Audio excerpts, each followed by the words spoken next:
success, that elusive state of well-being, that all is right with the world, that everything is flowing, and that you don't have to worry about anything. You are blessed. Success. What's interesting is that success in wealth, health, and love require the same thing. At the bottom is one core issue that holds you back. But let's look at some of the issues that come up. For example, wealth. You're not making enough money. You're doing your heart's desire, but it's not giving you enough income. Maybe it's just barely paying for itself, and you want to leave that job that you're stuck in. Or maybe it is making enough, but you want to play in a bigger field. You want to impact more people, and you just can't get to that next level. What's holding you back? Or no matter what you do, it never seems to be enough. You want more. It's like you're never satisfied. And besides, you make the next money and then it goes away and has to be used for these other things. And so it's never enough. You never feel safe. Health. Maybe you want more energy. You feel drained. You drag around. You want your young, vital self back, and yet it seems like you just have no pizzazz. You have no life. Or maybe you've gained some weight. You went through change of life, and oh my God, suddenly you have all this extra weight on you, and no matter what you do, you just can't lose it. And why do you want to lose it? Well, because you figure if you lose it, you'll be more attractive. That your husband will love you more, or that your family will accept you more, that you'll be able to fit into your clothing that you used to fit into. And you feel so frustrated because no matter what you do, that success, that feeling that you finally have some control over it, it's so elusive. It just never is there. Or maybe it's love. Maybe love is the issue that is driving you crazy. You're looking for the true one, your soulmate. And it just seems like there aren't any guys out there. Or they're only after one thing. Or you get involved and then they're relationship phobic. Or you just have to give and it's never enough. Or maybe you are in a relationship, but you're not quite getting what you want. You don't get the conversations that you want, the intimacy, the being able to share your ideas and be heard, that you are dismissed or you're not seen as a full partner. And maybe the sex is just not that satisfying. You submit because you've heard that men who do not get their needs met wander, but your needs are not being met. And you don't even know why, because you don't even know what you need. All you know is that something's missing and that you're feeling dissatisfied and you kind of endure it. But what can you do? And you go out and you try these different programs, but guess what? You can't get your partner to buy into them. And so you've got all these tools that are useless. So what's the number one problem? What is at the core of this? What is at the basis of this? Well, I'll tell you. The number one problem, the number one issue is trust. That's it, trust. And the trust goes two ways. One is you don't trust yourself. And the other is you don't trust anybody else. Why? Why don't you trust yourself? Because as a child, you were taught that your way of thinking, that your instincts, that your intuition was wrong, that you had to follow the dictates and the advice and the direction of your parents. And so your sense of what was right and important was called into question. Maybe you had some kind of event that happened in your family that made you feel unlovable or not good enough. And so you figure that being yourself is not sufficient. So you have to figure out, you have to go out into the world. You don't trust yourself. You have to go out into the world and find out what the world wants. And then the other side, you don't trust the people out there. You don't trust your parents. You don't trust your lover. You don't trust them to be able to give you what you need. And so you find ways of manipulating to get what you need. And I'm going to tell you about 3 ways in which this appears. One is the controller. Now, on the surface, this appears to be the person who doesn't trust others. And it's true, they don't.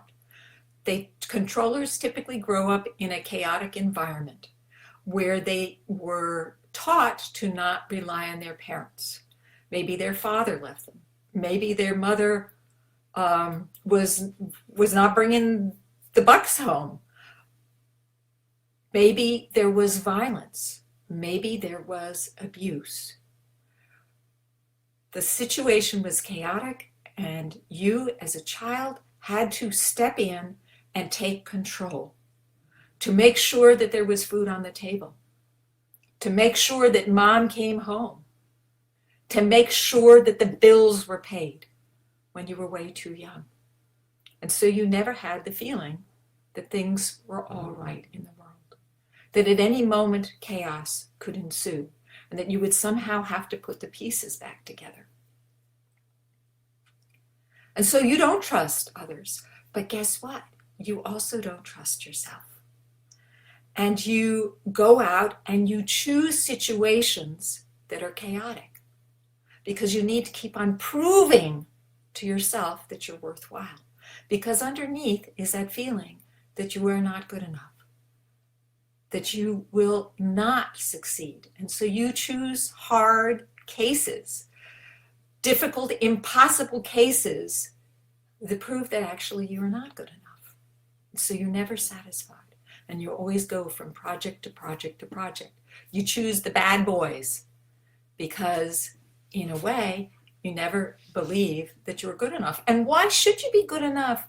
You were a little child when you were required to take over and to control things. And so it really was beyond your ability. And you felt guilty because you weren't able to pull it off. When in fact, you shouldn't have been able to have pulled it off. It wasn't really your job. Number 2, the pleaser. So this person was given a sense of what was possible, a taste of what it was like to be loved, and then it was snatched away. Maybe for the first couple of years, just enough for you to feel like it was possible. But then it was snatched away right around that time that you were starting to become more of an independent human being, maybe 2, maybe 3 years old. And so you lost trust in yourself. You decided, oh, I guess I'm not good enough. Something's wrong with me. And you found a number of ways to control the others because you didn't trust them to give you the love that you really deserve as a human being. That is your birthright. So you don't trust them. You have to manipulate them to get what you need. And even if you get the love, you question it. Anybody who gives you the love, anybody who affirms you, there must be something wrong with them, right? It's like, Groucho Marx, the comedian, he used to say, I would never belong to a club that would have me as a member. So you don't believe the people who say you're great. You're always looking at the person who criticized you, not ever considering that they may have a problem because you don't trust yourself. And then you feel like you have to manipulate the world either by giving everybody what they need, or maybe you go out and you get endless degrees in education to prove that you're worthwhile, or you become a performer and you become successful in business. But guess what? Whatever it is, it's never enough. You always have to go after the next thing and the next thing and the next thing, because the proof is only momentarily when you have that success, and then it's gone. You might not even celebrate your success because you're already after the next mountain. You're already climbing up the next mountain. You haven't even given yourself a chance to enjoy being on top of the hill. So the third one is what I call the rebel. The rebel is somebody who has given up. They don't trust themselves and they don't trust anybody else. But they don't want to suggest for 1 minute that they are after the approval of anybody else. And so they take control by being the rebel. You don't like me?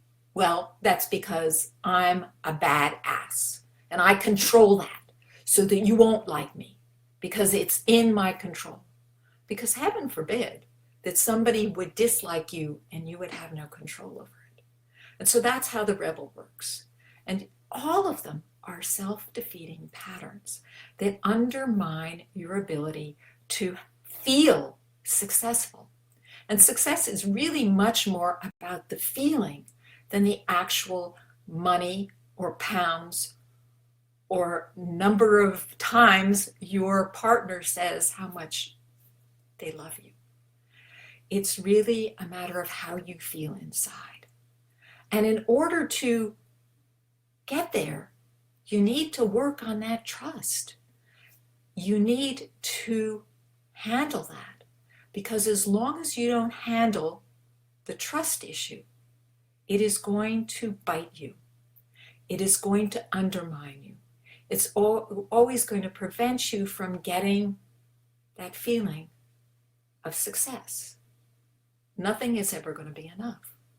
You can lose weight and it'll be never enough.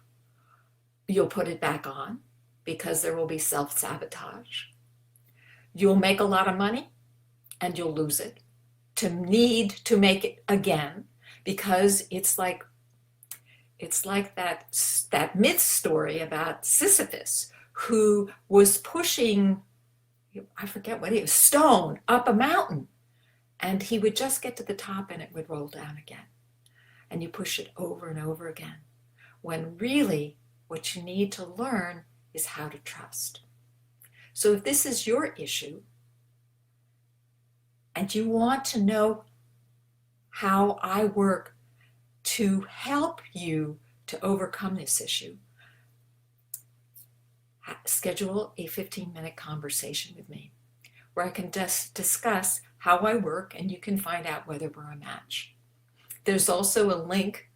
That link for the scheduler is in the comments, and so is a link to my website, which can tell you more about the kind of work I do.